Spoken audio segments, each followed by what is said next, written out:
We're here with Gabe Rosado, the BKB champ, middleweight champ. Gabe, what happened in there in the press conference? You know, it wasn't nothing that was planned. You know, I didn't say I'm going to act this way to sell the fight. You know, it was just something where, you know, throughout the camp, you know, he's been saying things like on Twitter or Instagram and acting crazy on the BKB Unfiltered, which is a series, you know, leading to the fight. And, you know, I'm hearing him talk like this, but when he sees me in person, he never has nothing to say. But then he got something to say every time he's, you know, on his phone or whatever. So it was like, you know, I voiced my opinion on how I was feeling. And, you know, when we had to do the face-off, you know, I see his little posse walking to the podium, tucking their chains in like they're about to, you know, like we about to get into a street brawl. So, yeah, I mean, I'm from Philly, man. Like, I'm not playing that bullshit. My trainer, you know what I mean? We some Philly dudes. We gonna get it popping, and that's what y'all want to do. So, But Gabe, what is the, I mean, leading to this, what's the history between both camps? Honestly, all it really is, you know, when he was getting ready for the Triple G fight, my trainer sparred with him one time. And when Mosley was getting ready for the Margarita fight, I was sparring Mosley for that fight. You know, that was years ago. You know, and that's all it really is. You know, I'm just getting ready for a fight, you know, and they want to act all crazy and talk and say a bunch of extra things. That's on them, but, you know, I'm just letting them know it's just straight business right here. Does the BKB style and rules benefit you and your style? You know what I'm saying? I think it does, you know, because it allows me to just kind of let my hands go, you know, use my speed, use my movement.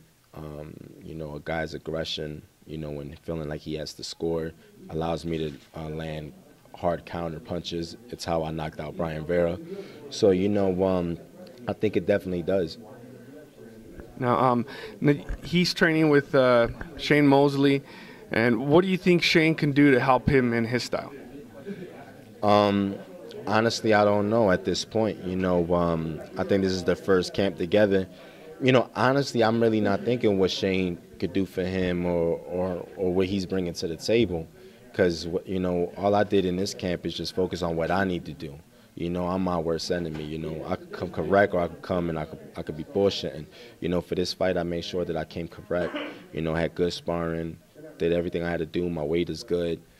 Mentally, physically, and spiritually, I feel good. And I think that's important. You're only a day from the weigh-in. Was part of the press conference just, you know, you build up to a fight, you got the adrenaline going, the testosterone, you know, you're getting ready. Was that part of that? You know, you think two camps are just ready to fight, you know, just meeting each other? No, honestly, it's really a personal thing. Okay. Because, you know, for the Bryan Vera fight, you know, we were gentlemen. You know, Bryan Vera, I respect him.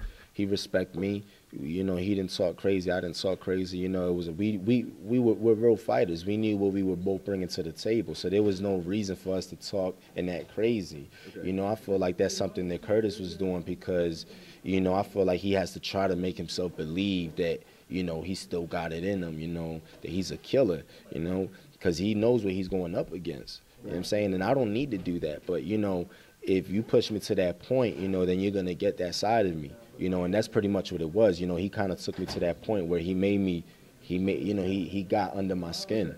You know what I'm saying? So how much of it was his camp and how much was it him? Because he didn't seem like he was saying much today, at least. Was it just more of the talk that he did before that already? No, I was seeing the BKB Unfiltered. Okay. I saw the episode, and he was saying, you know, he gonna give me, you know, he's gonna retire me, and he's gonna decapitate me, and he's talking all crazy. But then when we see each other, not so long ago at a press shoot, he ain't had nothing to say. Okay. You know, and then he's talking on the interview saying, yo, if Rosado say he gonna knock me out, we could put 50,000 up.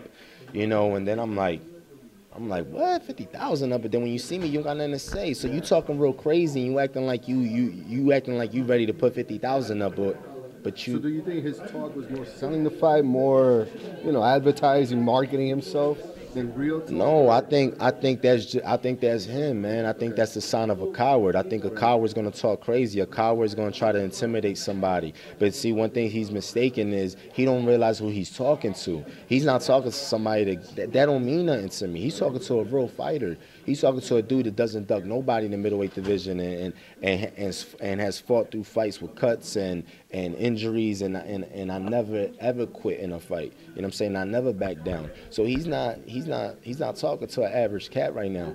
So that's why that's crazy to me, and that's why I took it some type of way today. Okay. Now, I know your focus is on BKB right now, but I know you're making movies, you're boxing, you're doing BKB. Yeah. What's next for you? How are you managing all these different things that you're doing? I'm just having fun. You know, I just did the, I had a part in the Creed, the new Rocky movie Creed, with starring Michael B. Jordan, and Ryan Coogler is the producer, man, and it was just really cool, man, being a part of it. What was your role in it? Talk to us a little bit. I don't know how much I could say. I don't know how much I could say, man. How was it then? How was it for you? It was a great experience. You know, working with Stallone. You know, he's a big boxing fan, so he's actually followed me, and he was telling me about my fights, and he actually saw the Bryan Vera fight, man. So you know, that was just really a cool experience, man. And you know, once that was done, I did that for about 2 months, I think. Once that was done, then I started my camp for this fight. You know, and I have other projects coming up as well. Do you see yourself doing any more movies? Maybe Expendables or something? You know? Well, you know, is the reason why I moved to Los Angeles. You know, I moved to Hollywood to get into the movie biz, and I ended up getting the Creed part. So you know, there's other things that are presenting themselves that I'm excited about.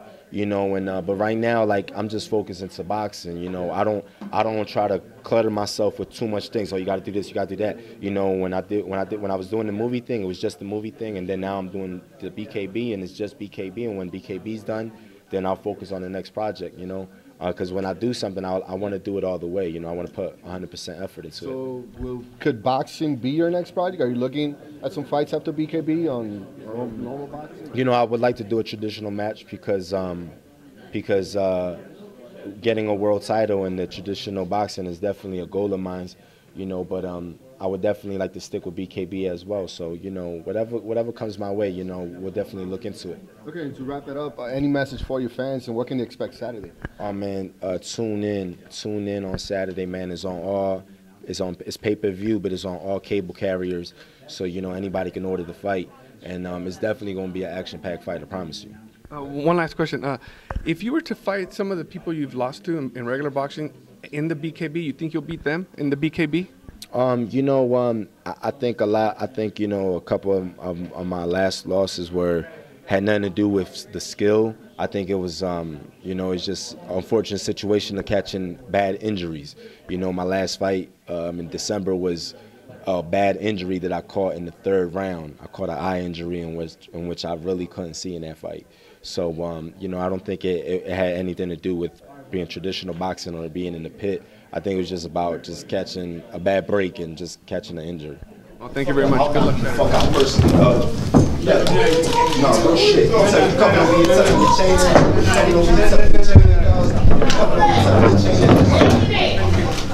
Don't mess your money up.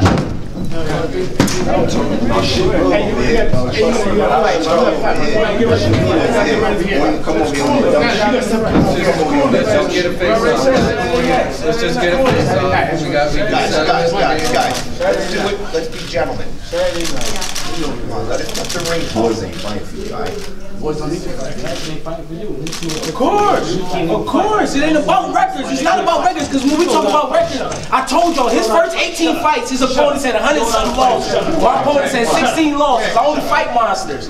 We're not talking about records. We're not talking about records. Jesse Brinkley beat that ass. Jesse Brinkley from North Dakota. He from North Dakota. Who did he beat? He from North. He losing a motherfucker from North Dakota. He losing a motherfucker from North Dakota. I never lost to nobody from North Dakota. North Dakota? They don't even got boxing in North Dakota. What the fuck are you talking about? North Dakota?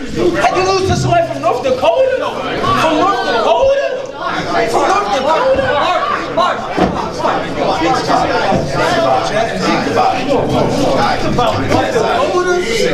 Dakota?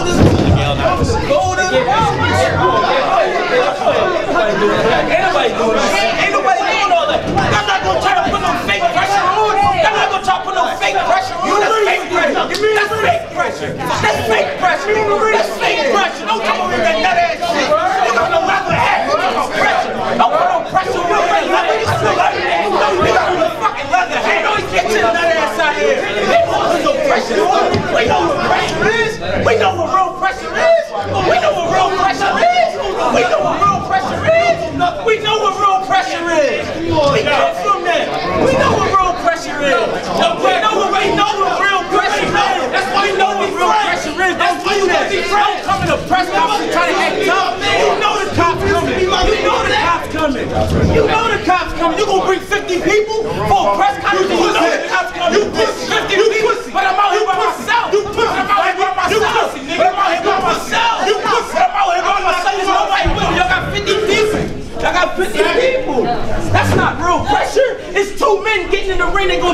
gotta do. Whatever happens, can't nobody help me. Nobody can help me. Nobody can help me. Nobody can help nobody. Y'all gonna play the ambulance that night? I hope y'all play the ambulance that night. They're not gonna walk up. What the fuck they walk up here for? How you gonna say something to me and they gonna walk up there like this? Ain't nobody gonna do nothing. Ain't nobody gonna do nothing.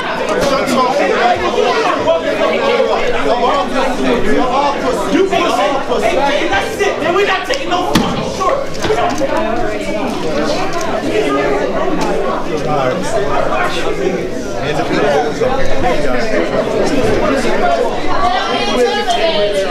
He